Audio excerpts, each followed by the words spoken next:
Mateo, capítulo 14, del 22 al 36.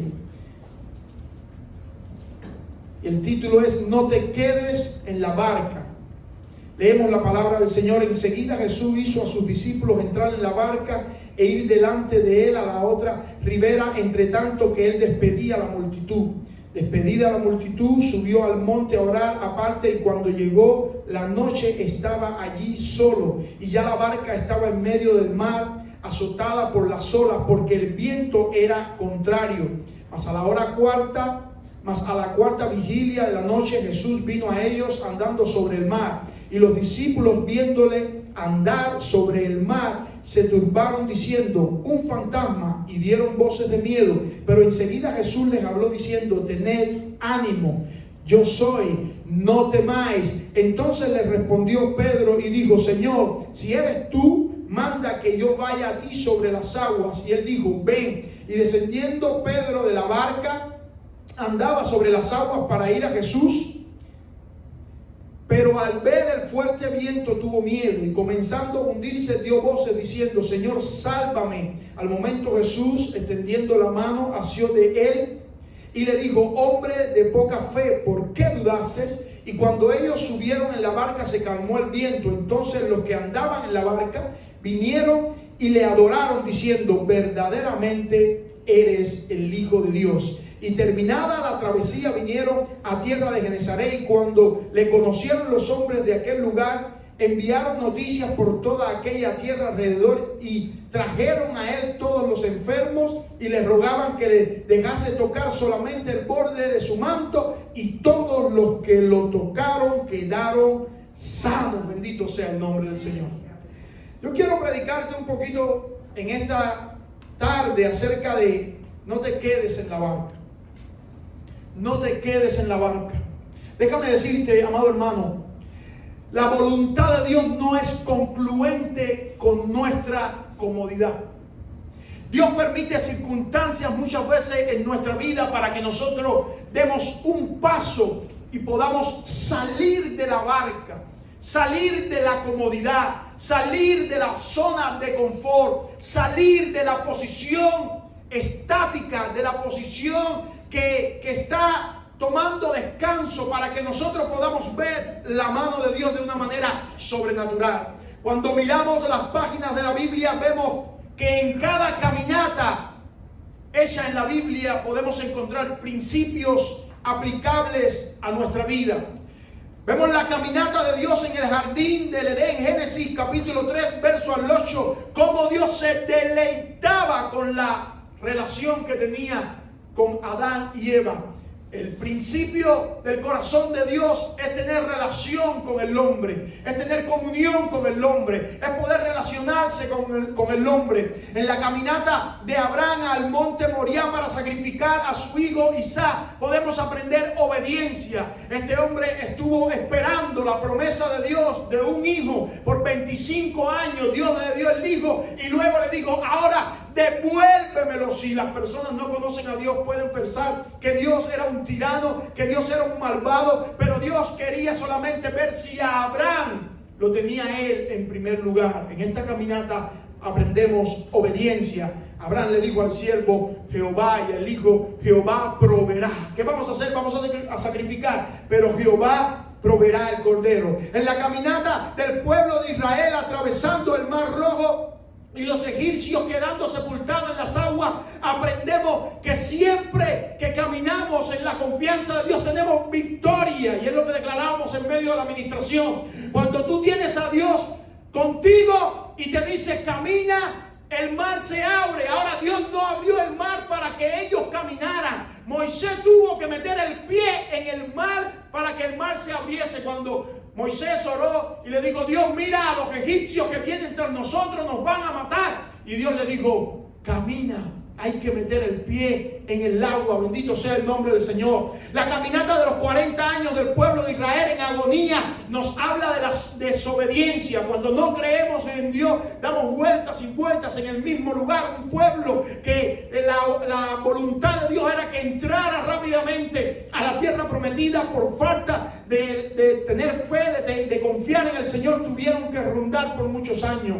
Las 7 caminatas de Moisés al monte Horeb, Refidim, Sinaí y Nebo nos habla de la intimidad de Dios. Este hombre anhelaba tener intimidad con Dios, comunión con Dios, por eso Dios le mostró la gloria. La caminata triunfante de Josué para conquistar Jericó, cuando Dios le dijo dale 7 vueltas a la ciudad, luego grita y ahí los muros se cayeron, bendito sea el nombre del Señor, hacia adelante, sirviéndole de escalera al ejército de Israel. Ahí podemos ver la conquista. En la caminata de los 40 días de Elías del Carmelo al Horeb podemos entender la renovación. El profeta estaba desconsolado. Dios había enviado fuego del cielo. Los profetas de Baal y Acera habían sido muertos, pero ahora estaba Jezabel buscándole para matarle, y empieza a caminar al monte Horeb del Carmelo para hacer una queja delante de Dios, y en el proceso Dios le renovó. Tenemos la caminata de David y los sacerdotes llevando el arca de la casa de Obed-edom a Israel, y compone el Salmo 24 donde dice: a las puertas de Israel alzaos puertas vuestras cabezas, y vosotros puertas eternas, y entrará el Rey de gloria. David estaba atemorizado porque se había muerto un levita, un hombre que era temeroso del Señor. Había tocado el arca y había quedado muerto, pero vemos la reverencia que le hicieron al arca, sacrificando a David cada cierto tiempo cordero con reverencia y temor. Vemos la caminata de 2 días de Jesús del otro lado del Jordán a Betania para resucitar a Lázaro. Podemos ver y aprender el poder de Dios.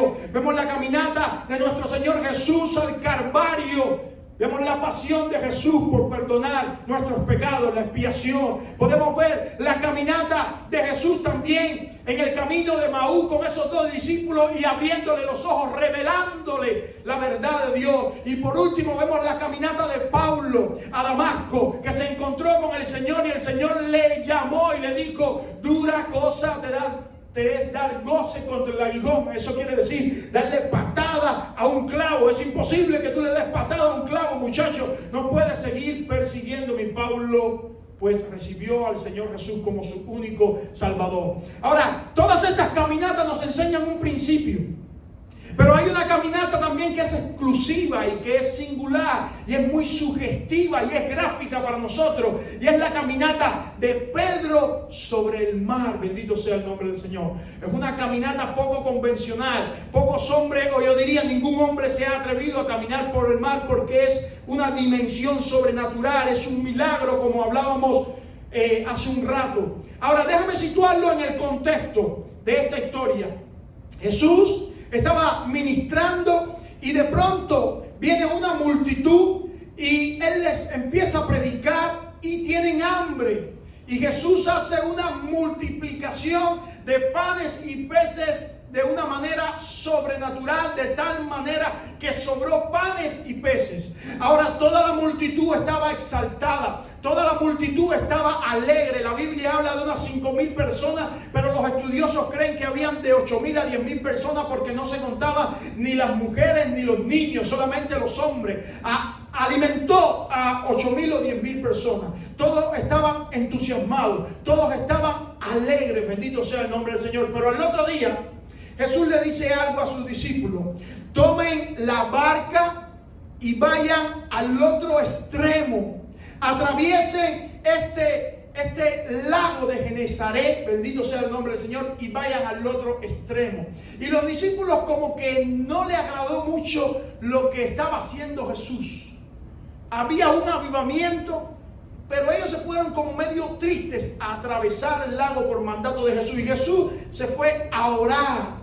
Ahora, lo cierto es que todas estas personas, nos revela la palabra de Dios más adelante, estaban buscando a Jesús no por el reino de Dios, sino porque querían coronarle como rey. En otras palabras, querían que Él les supliera a ellos materialmente, no espiritualmente. Y Jesús, como vino a extender el reino de los cielos, se percató y despidió a la multitud, despidió a los discípulos, despidió a la multitud. Este lago de Genesaret, también conocido como el lago de Tiberia, o por la amplitud tan grande que tenía, se conocía como el mar de Galilea.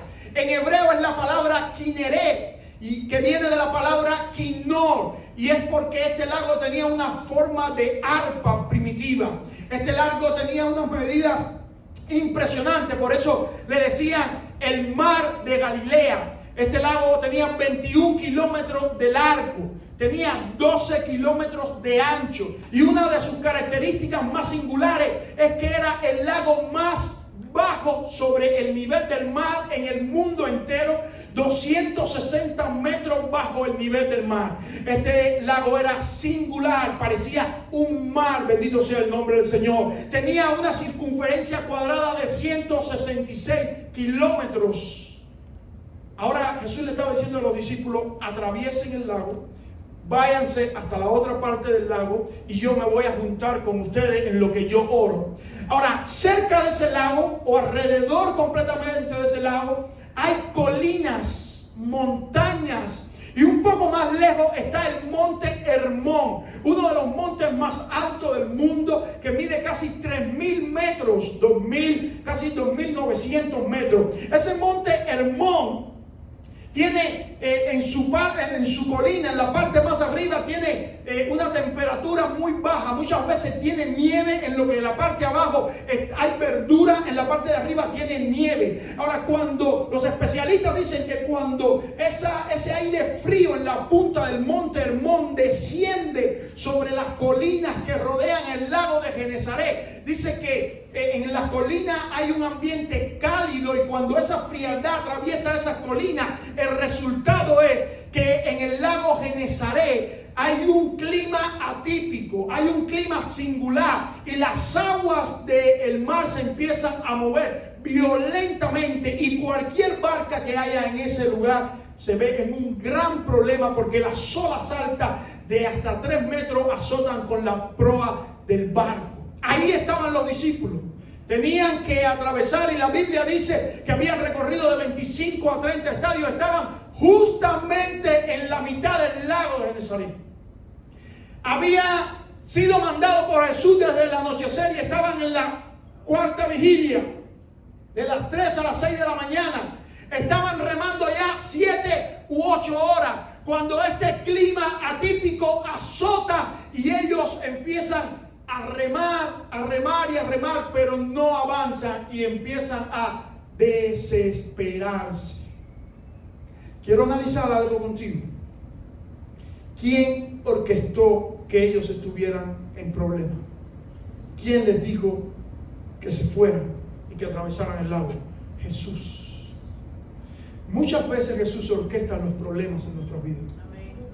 Muchas veces Dios permite que tengamos situaciones adversas en nuestra vida.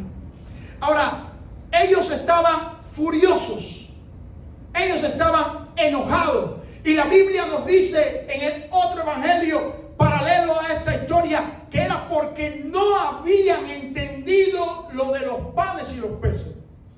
Para ellos estaban en avivamiento porque tenían 8.000 personas que estaban siguiendo a Jesús, pero Jesús sabía que el corazón de esas personas no era genuino.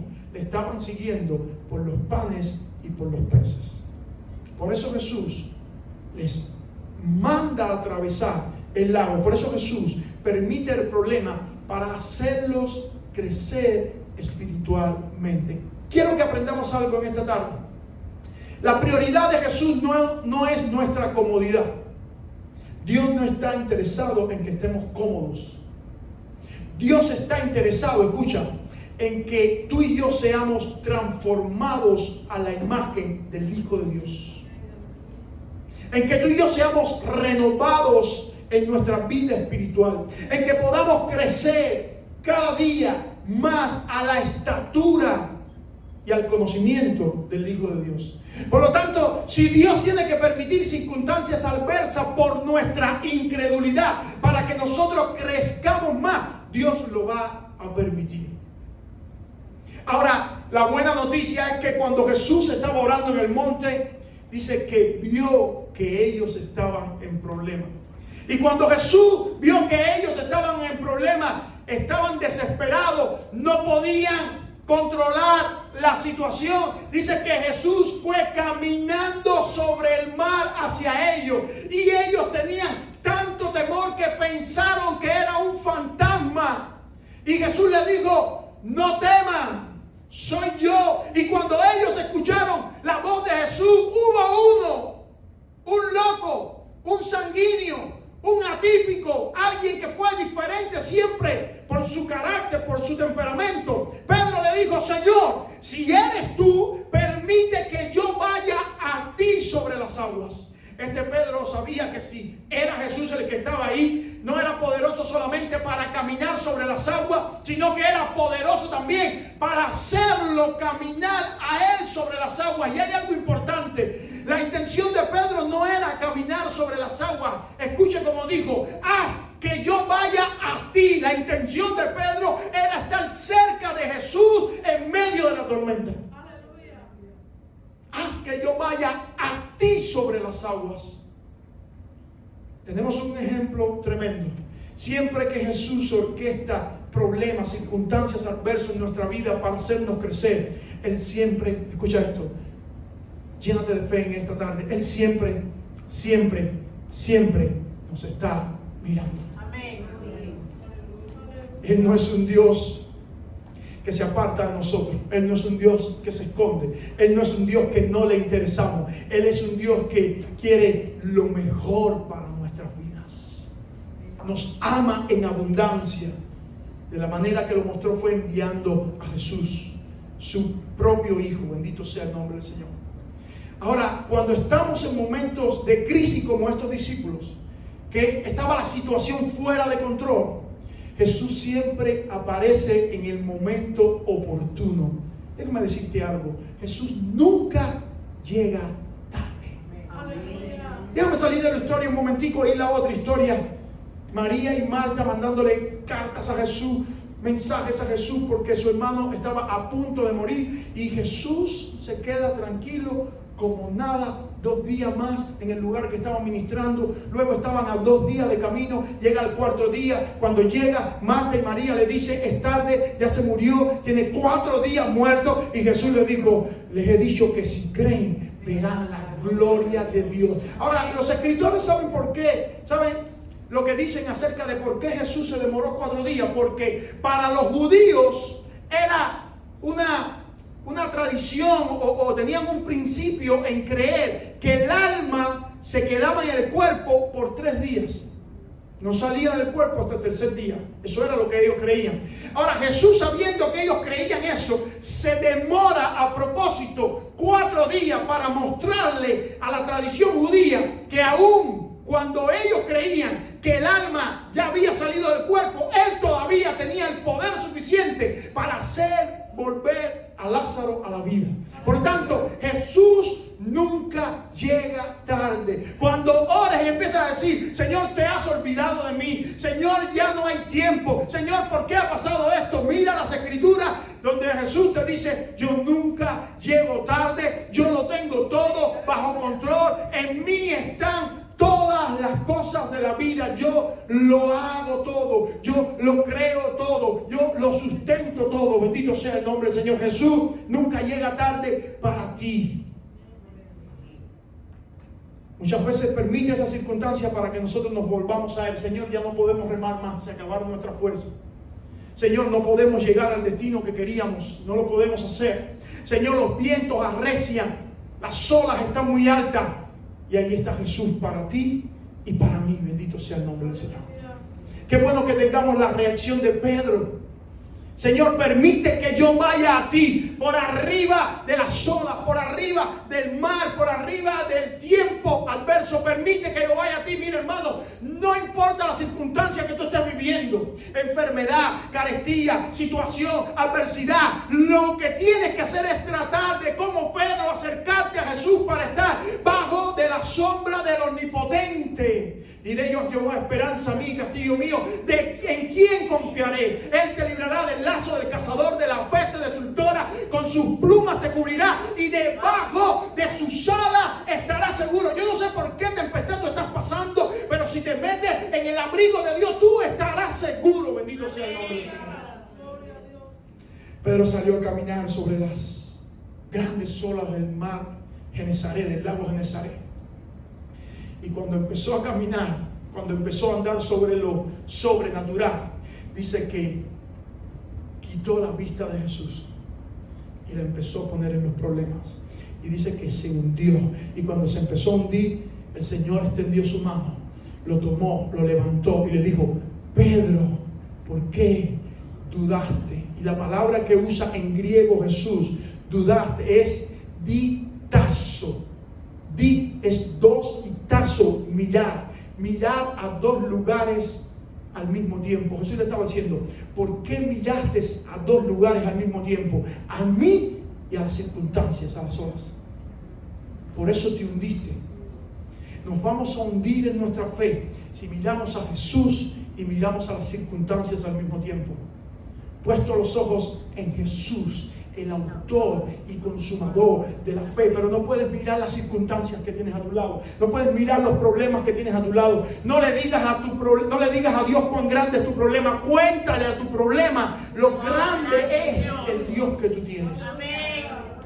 Cuando tú le empiezas a decir a la enfermedad: Él es el que hizo la vida, Él es el que sustenta todas las cosas con el poder de su palabra, y aunque me muera todavía yo tengo vida eterna con Él. Entonces ya el diablo, el enemigo, las adversidades, los pensamientos tienen que huir, porque tú no quitas la vista de Jesús, el autor y consumador de la fe. Bendito sea el nombre del Señor. Por mucho tiempo se ha predicado acerca de Pedro, que dudó, pero lo cierto es algo, hermano: el único que fue capaz de salir de la barca fue Pedro. Si Pedro tenía poca fe, déjame decirte, los otros discípulos no tenían ninguna fe. Todo el mundo predica y habla mal de Pedro, pero había que tener algo de fe para decirle al Señor: haz que yo ande sobre el mar para que vaya a ti. Y la barca nos habla de nuestra zona de confort. A pesar de las circunstancias, las adversidades, los vientos, los otros discípulos prefirieron quedarse en la barca que salir de la barca, porque el salir de la barca implicaba ir contra el viento, ir contra la tempestad, ir contra las olas. Bendito sea el nombre del Señor. La barca muchas veces representa en nuestra vida la comodidad. Dios nos está llamando a acercarnos a Él, a ponernos a trabajar en pos de Él, a hacer algo para Él, pero nosotros preferimos quedando en nuestra comodidad. La barca muchas veces representa el miedo. ¿Qué dirán? ¿Qué van a decir? La barca muchas veces representa la culpa. No, el problema es que yo, espíritu de autocomiseración. La barca muchas veces representa el pasado. ¡Ay! Miramos tanto el pasado que no hacemos nada en el presente. Salomón dijo: cuando mires atrás, nunca digas los tiempos pasados fueron mejor que los presentes, porque no hablarás de eso con sabiduría. No mires tanto tu pasado que te quedes frisado y no hagas nada en el presente. Dios es un Dios de etapas. Dios es un Dios nuevo. Dios es un Dios de gloria en gloria. Dios es un Dios que nos mueve como piezas de ajedrez. Y si aquí estamos hoy en este momento, es porque Dios lo ha permitido para un plan, una estrategia, un propósito que quizás no conozcamos, pero su propósito, su plan es perfecto. La barca muchas veces representa la autoconmiseración. La barca muchas veces representa la religión. Ir el domingo a la iglesia y el miércoles a la iglesia y no hago más nada que ir a la iglesia como un religioso. Estoy cómodo, me llevo al asiento, me siento y no hago más nada. Dios te está llamando a salir de la barca. Dios quiere que tú le seas útil para la extensión de su reino. La barca muchas veces representa el complejo. Oh, yo no lo puedo hacer por esta u otra ocasión. Yo no lo puedo hacer por este u otro detalle. Yo no lo puedo hacer porque no lo hago tan bien como esta u otra persona. La barca muchas veces representa mentiras del diablo que hemos creído. La barca muchas veces representa críticas que nos han hecho y que no podemos seguir adelante. La barca muchas veces representa nuestros propios argumentos, tesis, filosofías, sofismas que no nos dejan obedecer a Dios. La barca muchas veces representa la apariencia física. La barca muchas veces representa el dinero, que gastamos más tiempo en buscar pueblo que en servir a Dios. La barca muchas veces representa el poder, la avaricia, la posición, el orgullo, la rebeldía. Muchas veces la barca representa eso. Estamos en la barca y a pesar que hay tempestad y que ya hemos remado por 7 u 8 horas, no queremos salir de la barca. Mira, hermano, Dios te está llamando hoy. Sal de tu zona de confort, porque la voluntad de Dios nunca va a ser concluente con tu comodidad. ¿Qué quiere tu carne? Que tú levantes tus pies, que veas televisión, que descanses, que te estés quietecito, porque hay miles y miles de almas que se están yendo al infierno y en tu comodidad no le puedes predicar a nadie. Pero Dios te estaba diciendo: sal de tu comodidad, baja tus pies, levántate de tu asiento, sal de tu trabajo, de las horas, de las 8 horas de trabajar que haces agotado, con dolor en todo el cuerpo. Amén. Yo también lo hago, yo trabajo full time, también tengo dolor en todo el cuerpo, pero Dios te está diciendo: sal de tu comodidad y extiende mi reino, porque la gente se está yendo para el infierno y no hay nadie que les predique. Oh, usted puede ver que la Biblia no ora por los inconversos, la Biblia habla por obreros de la mies. Orad por los obreros, porque la mies es mucha, pero los obreros son pocos. Sacerdotes que se levanten para extender el reino de Dios. Necesitamos pensar en los demás y no tanto en nosotros mismos. Necesitamos salir de nuestra zona de confort. Esto es un sermón que no lleva muchos amenes. Esto es un sermón que no lleva muchos aplausos, pero es un sermón necesario en la contemporaneidad. Dios no quiere que tú vengas el domingo solamente aquí y estés sentado, des tu diezmo. Dios quiere que tú hagas algo para Él, hermano. Que tú extiendas el reino de Dios. Que tú prediques. Que tú le muestres a otro con tu testimonio y con tus palabras que sí hay esperanza. Porque ese mundo está viviendo desesperanzado. Está viviendo atribulado. Está viviendo desorientado. Está viviendo machacado. Y necesita alguien que le hable del Dios de amor, de esperanza, de gozo que tú y yo tenemos. Amén. Ser cristiano, ser hijo de Dios, ser discípulo de Cristo es lo mejor que le puede pasar a un hombre o a una mujer. Siente plena satisfacción en todos sus sentidos mentales, emocionales, evolutivos.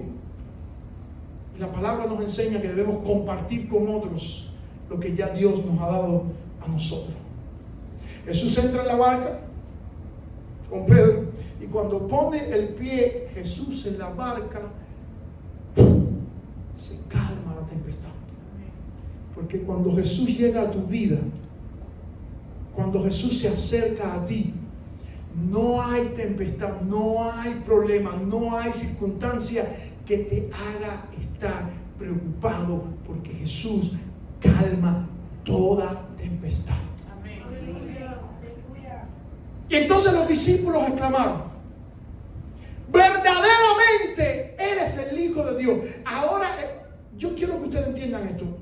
Dios mismo había confesado: este es mi Hijo amado en el cual tengo complacencia. Los demonios habían dicho: tú eres el Hijo del Dios viviente. Pero los seres humanos necesitan problemas, circunstancias adversas y ver la manifestación de Dios para reconocer que verdaderamente Jesús es el Hijo de Dios.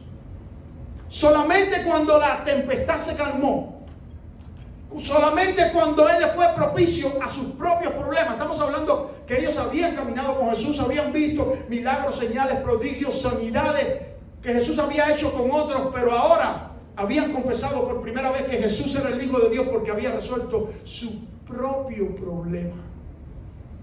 La convicción de que Jesús es el Hijo de Dios va a llegar a tu vida cuando Él se aparezca en medio de una circunstancia adversa. Mientras lo ves actuando en otras personas, no vas a llegar a esa resolución tan tajante.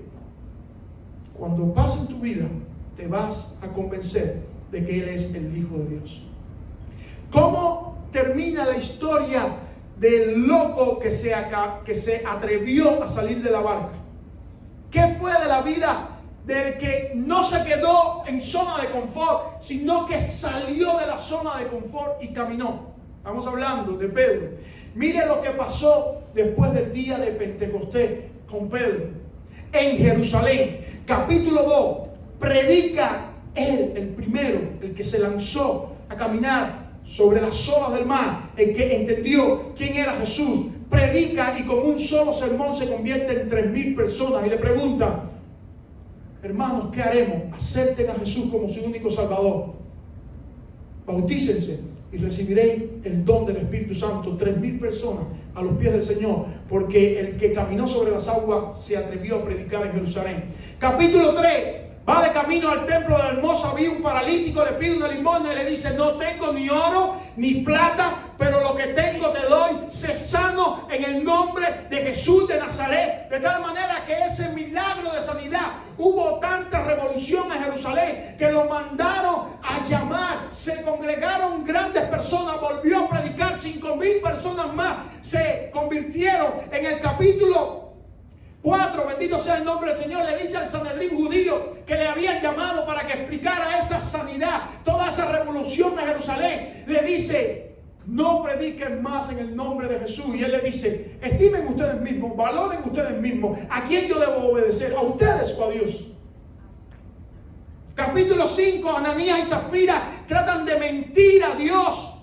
Y él le dice: no han mentido a los hombres, sino al Espíritu Santo de Dios. Y Ananías y Zafira quedan muertos. Sale, no solamente en Jerusalén hace señales y milagros, sino que en Samaria estaba Felipe predicando. Muchos se convertían. Y ahora Felipe llama al que estuvo sobre las aguas, al que caminó sobre lo sobrenatural. Lo llama y llega Pedro a Samaria y empieza a orar. Y dice que muchos recibieron el don de hablar en lengua. Cuando Pedro imponía las manos, Pedro lo mandaban a buscar porque era el que conocía lo sobrenatural. Las personas recibían el Espíritu Santo de Dios. En Lida y Sirón, dice capítulo 9, llega a casa de Enea, paralítico por 8 años. Y ahora ora y Enea se levantó.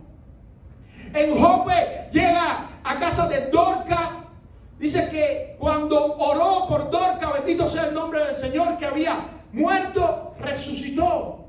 Y las personas creyeron porque había ocurrido un milagro. Cuando llega a Cesarea, a casa de Cornelio, a casa de los gentiles, nada más de entrar y empezar a hablar de Dios, los gentiles reciben el don del Espíritu Santo y empiezan a hablar en otras lenguas. Capítulo 11 les dice a los judíos: no sé, pero le ha parecido a Dios también derramar su Espíritu sobre los gentiles. Capítulo 12 lo meten en una celda, lo meten preso. Y dice que un ángel descendió y le dijo: cíñete y átate la sandalia y cíñeme. Y salió de la cárcel como si le hubieran abierto las puertas los soldados, pero se le abrió un ángel.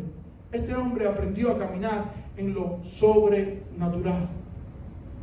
Aprendió a andar en los milagros de Dios, en las alturas de Dios, en las cosas espirituales, porque se atrevió un día a salir de la barca.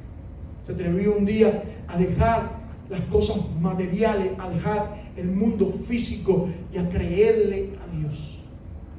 Dios está esperando por una resolución tuya y mía. Dios está esperando porque tú y yo digamos: Señor, no queremos seguir viviendo como estamos viviendo. Queremos hacer algo para ti. Ayúdanos a salir de la barca. ¿Cómo podemos hacerlo? ¿Dónde ponemos el primer paso? Déjame decirte, el miedo a que si te hundes, recuerda que Dios está ahí, Jesús está ahí, va a extender su mano y no te va a dejar que te hundas, porque Él lo hizo con Pedro. El miedo al que dirán, de todas maneras, aunque te quedes en la barca, otras personas van a comentar mal. Es mejor quedar bien con Jesús, el Hijo de Dios. Hay algo tremendo. Dios es el Rey, Jesús el heredero, los ángeles los mensajeros, pero Dios ha depositado la extensión del reino de Dios en ti y en mí, que somos testigos de Él. No se vayan de Jerusalén hasta que no venga sobre vosotros el Espíritu Santo y recibiréis poder. Dice: y me serán mis testigos. Tú y yo necesitamos ser testigos de Dios.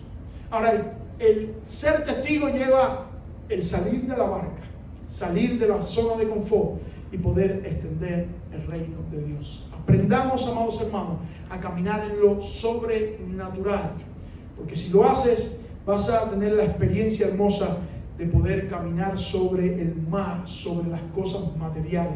Pon tus ojos en Jesús, el autor y consumador de la fe. Pongámonos en pie en esta tarde. Aleluya.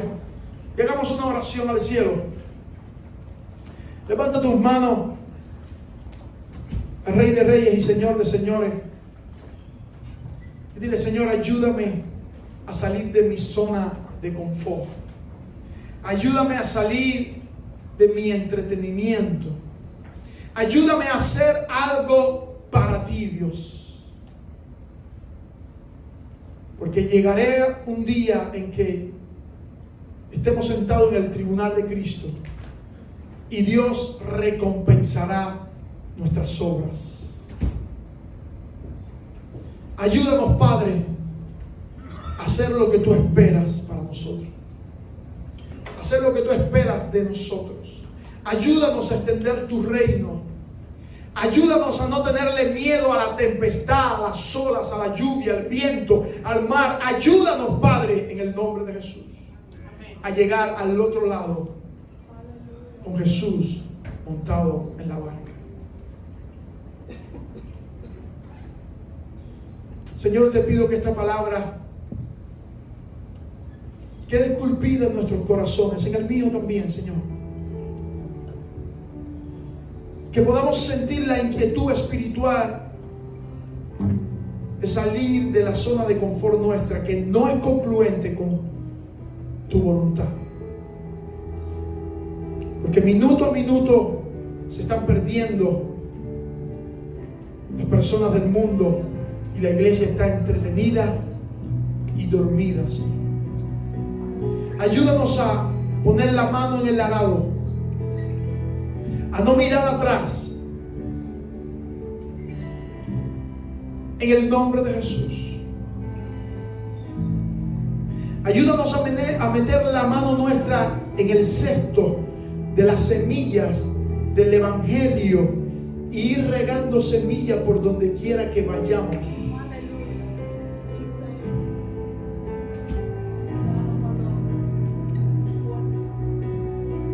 Creyendo que el crecimiento lo da tu Espíritu Santo. Ayúdanos a no avergonzarnos del Evangelio, porque es poder tuyo. Amén. Ayúdanos a brillar, a levantarnos y a brillar.